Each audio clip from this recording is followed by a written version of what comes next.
Hi everybody, I'm Tim from troutandfeather.com, and yes, we have a special guest tire on our show today. We are welcoming back Mr. Kevin Compton of Performance Flies, located in Spruce Creek, Pennsylvania. Kevin, welcome back to the show. Thanks, Tim. You're welcome. Will you tell us what fly you're tying today? Yeah, I'm going to tie the CDC Silver Pheasant Tail Jig Nymph. All right, cool. We're looking forward to it, but also pay attention after the time because you're going to get a sneak peek of a great tying tip that you share with all of us. Stay tuned.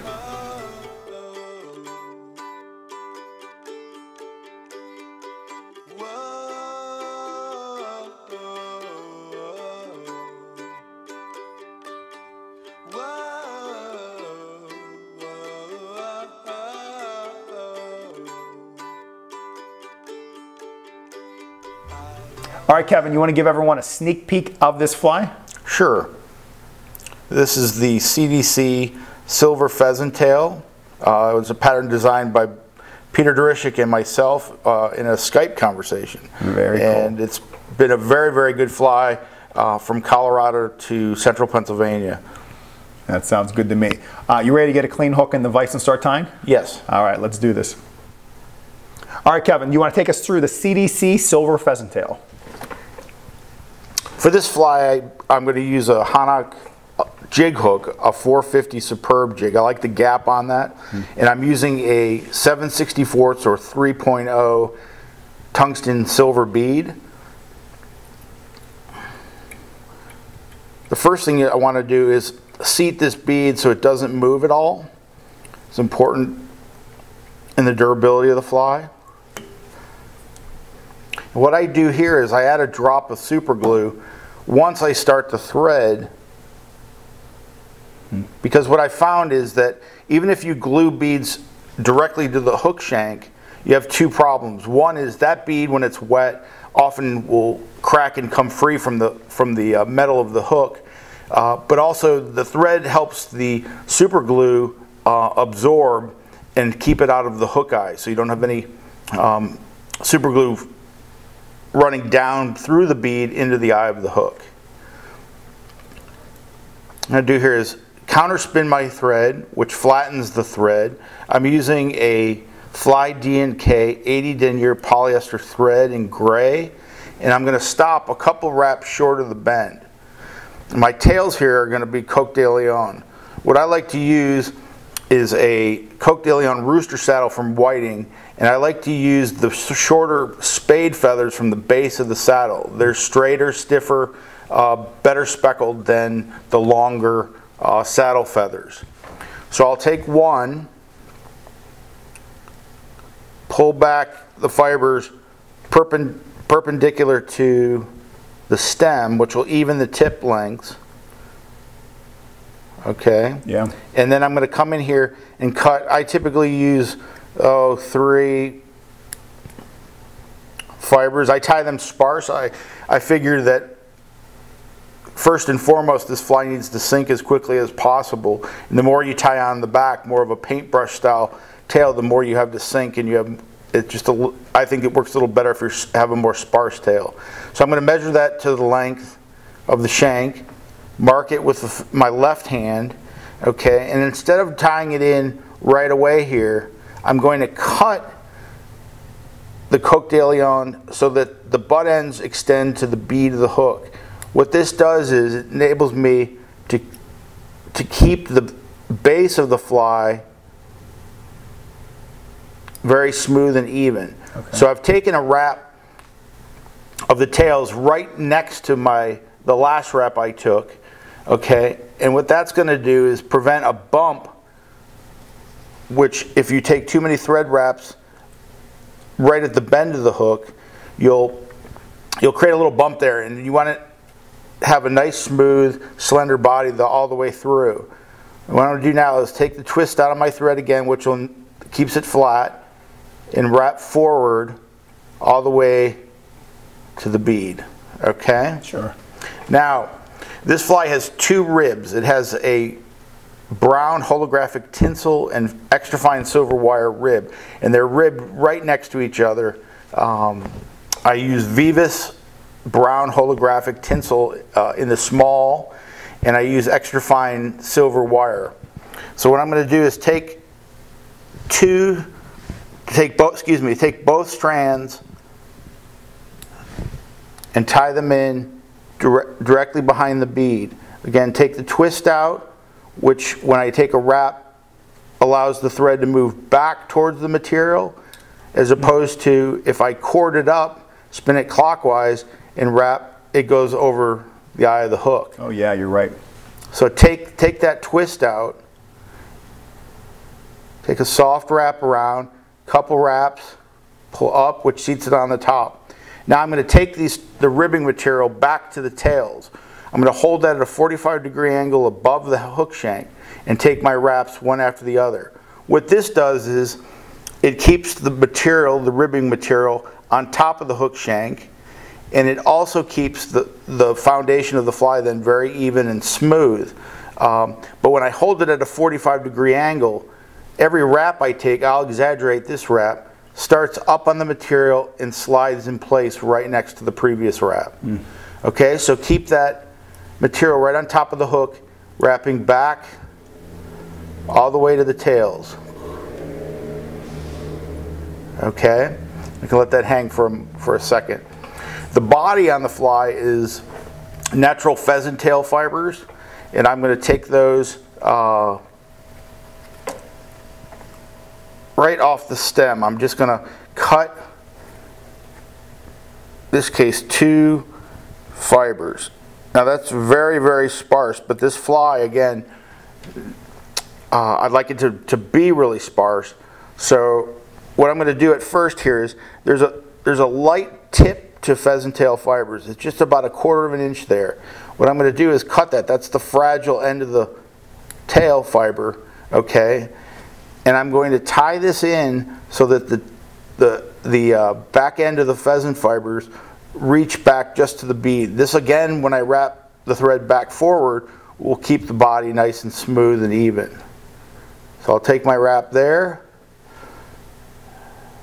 Soft wraps grabs the material, and then you take more wraps up to the bead. Okay? Now, what I'm going to do here is wrap the pheasant tail body and rib it with the with the tinsel and the wire. But what I'm going to do here is a little bit different than wrapping a customary pheasant tail nymph. What I'm going to do is take my first wrap, and what I like to do, instead of holding this and taking wraps at the end of it, I like to take it, pinch it, which pushes the material under the shank to my fingers. I'm going to take one wrap, okay, pinch it against the far side of the shank. Now I'm going to spiral the wraps up, leaving a little gap between each pheasant tail wrap. That might be hard to see, but what I'm doing is leaving a gap there. Now I've got it pinched, I've made it up to the bead, and what I'm going to do here is take my thread around the bead, let it come up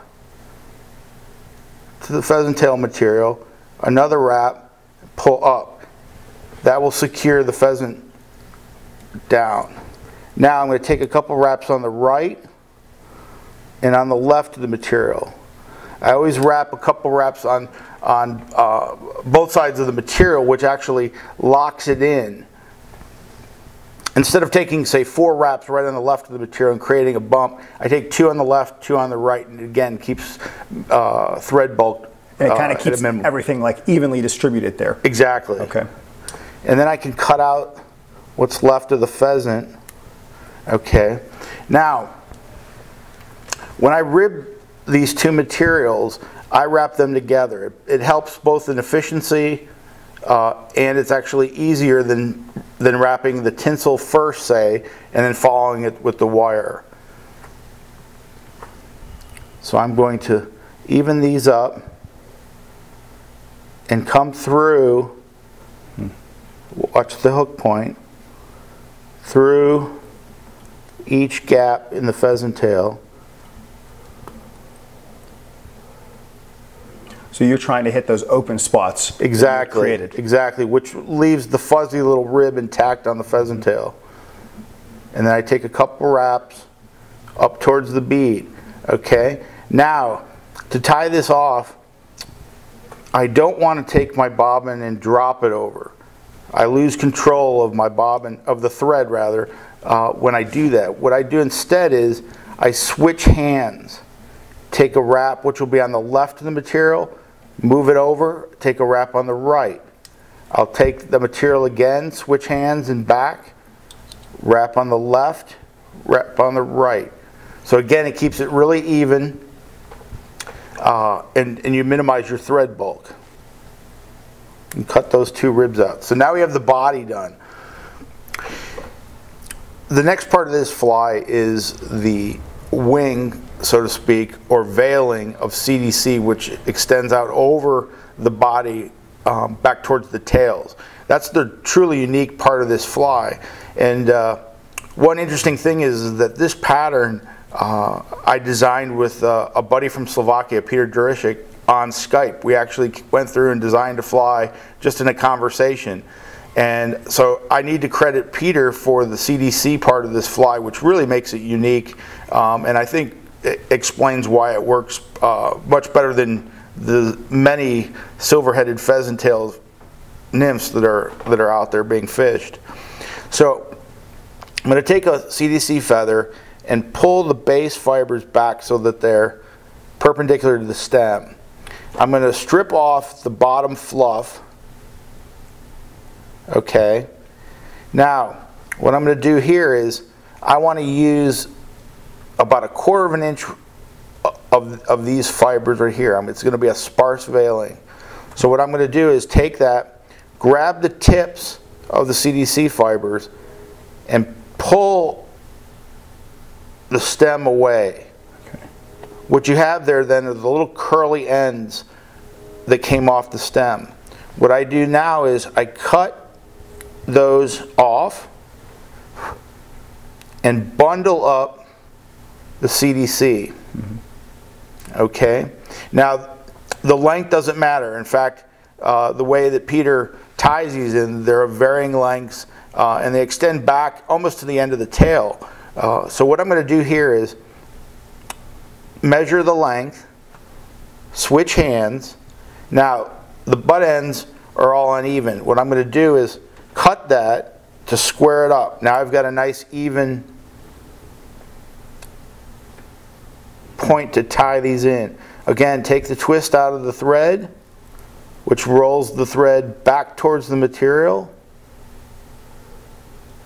Tie that down, one wrap, then work my way towards the bead, and there's my veiling or CDC wing. The last step for this fly is to dub the thorax. The material I use is natural pine squirrel fur blended with a little Antron and UV violet flash. And the way I'm going to dub this, I'm going to use a dubbing loop.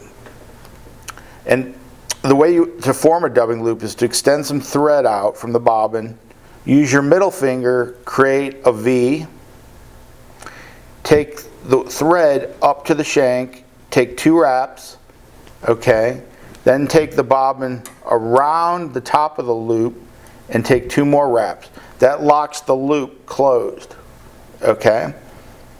Keep my middle finger in the loop, which keeps the loop open so I can slide the dubbing in, and my thumb and index finger can open and close the loop. Okay. Mm-hmm. Now I'm going to use a dubbing twister tool here that I designed. It's a whirl, and I'll put that tool in the dubbing loop. Middle finger still in, keeping it open. I'll take a small pinch, very small pinch of the pine squirrel, slide that in, close the loop. Okay. Mm-hmm. Now as I'm extending the loop towards me, I let the bottom of it drape over my finger, take the dubbing twister tool and spin it, which will spin the dubbing together. So there you can see I have my chenille of dubbing, and I'll just pop the thread a little bit to get any loose underfur out of the loop. And then I'll take and wrap this right in the thorax area. And what I'll do is when I come around again, I'll just pull everything back and take my last wrap. Okay? Now I just have to tie the loop off. And I'll switch hands so that I can take a wrap on the left of it and then on the right. Switch hands one more time. A wrap on the left and a wrap on the right. So there we have the thorax, and cut that out. And now we just have to whip finish the fly and take it to the river. So what I do sometimes when I'm whip finishing is I'll take a little bit of head cement and just coat the thread a little bit. That way when I wrap my thread head, I'm building the cement right into the knot. I'll take my dubbing or my whip finish tool, and I'll take 1, 2, 3 wraps, and then I'll take a second series of wraps, just 2 wraps. Tighten that, then take my scissors to the thread like a blade and just pop that off. Jeez. Now the last thing I do is I put another drop of cement right underneath on the thread wraps. Just like that. Oh, that looks great. Can you give us a quick 360 of the fly, Kevin? Sure. Man, that's nice. Now I'm going to pick your brain for 30 seconds while I have you here. Whenever you were tying off the dubbing loop and you were going to the left of it and to the right of it, were you doing that based on something you said earlier to keep attention on the thread at all times? Is that why you were doing that, or was it more to distribute it, or what was your reasoning behind that? 2 reasons. The first is when you drop the bobbin over the back side of the fly, you lose control of the thread, right? You've got to grab the bobbin again, and fly tying is mostly about thread control. Right. So if you're switching hands and doing that, you don't have to drop the bobbin over. You're just enabling a thread wrap to go on the left first, and then you move the material back again and you can take a wrap on the right.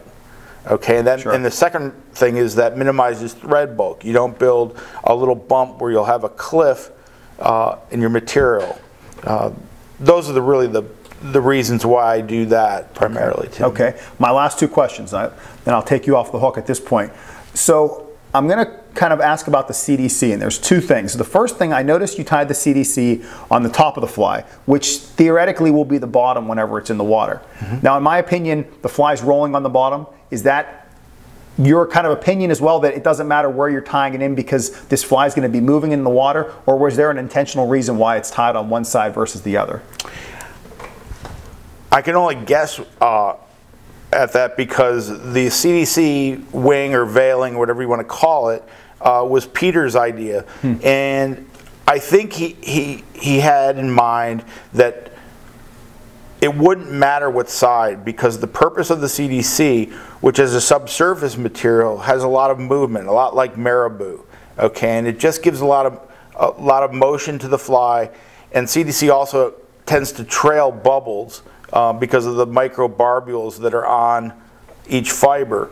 I think that's what he had in mind. I'll have to ask him for sure, but I don't think he was concerned. It's easier to tie that way, and I think that's why it's on the top of the shank. Okay, cool. And by the way, I love CDC on subsurface patterns. I know there's a lot of people who still are having, they don't look at a CDC as a material to be used on wet flies or on bead head flies. They look at it as a dry fly material, but I really hope those people start to see more and more patterns with CDC. It's an expensive material, there's no doubt about it, unless your friend's a duck hunter. But man, it's wonderful on these subsurface patterns. So that's a great one, Kevin. Thank you so much. You bet. Well, let's do this. We've kind of given everyone a 360 of the fly. Let's change the camera angle a little bit, and we'll talk just a bit more about this fly and some of the techniques you used. Okay. So Kevin, during the tying, you shared with us that double rib. Now, for all of you out there, you're going to get a little sneak peek. Will you share with us kind of your technique behind implementing that?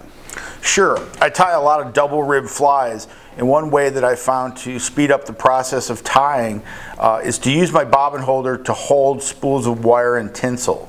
What I do is I feed the wire and the tinsel through a spare spool hand, as you can see here. Yeah. And what I can do is just come up, cut them both at the same time, and go right to the fly to tie them in. It's a quick way. It's a good use of a bobbin arm. I've never known how to use it any other way. So just a little handy tip. Hey, we'll take that. All right, now we'll change the camera angle and talk a little more about the fly. Okay. So you just saw Kevin tie that fly. Before getting there, I first want to mention to all of you, if you haven't watched Kevin's previous video on my channel, it's the double duck caddis. We've got a lot of positive feedback on that one. Thanks for that one. Thanks for coming back. And now let's just, I'll pick your brain for just a minute. Will you tell us a little bit about the size of the fly that you tied with us? Sure. I tied it on a 14 superb jig hook from Hanak. I typically fish it in a 16 though. One interesting thing about that superb jig hook is that the wide gap allows you to oversize the bead on it without compromising the gap of the hook. So it's an excellent hook, and but I fish it primarily in a 16. All right, cool. And it sounds like people really, they fell in love with this fly this year, didn't they? No, it was a great fly from State College to Colorado. It's definitely been very productive this year. All right, cool. Well, I hope all of you like this fly. Kevin, you did a killer job. Thanks for opening up the shop for us to tie today. We kind of closed it off to the rest of the customers, but we're tying. It kind of feels like I'm tying right here. If people want to contact you, what's the best way? You can reach you by email at info@performanceflies.com. Perfect. I'll list that in the description too. And thank all of you for watching this video. If you want to watch more, check out my website, which is troutandfeather.com. Once you're on my website, if you click videos and then click guest tires, that's where this video and all the others with my guest tires are featured. If you have any comments or questions for us, you can email him, don't email me, or you can leave a comment down below in the comments kind of section of this, or you can email me at tcammisa@gmail.com. Once again, thank you everyone for watching. Kevin, thank you so much. You bet, Tim. We'll see all of you next time.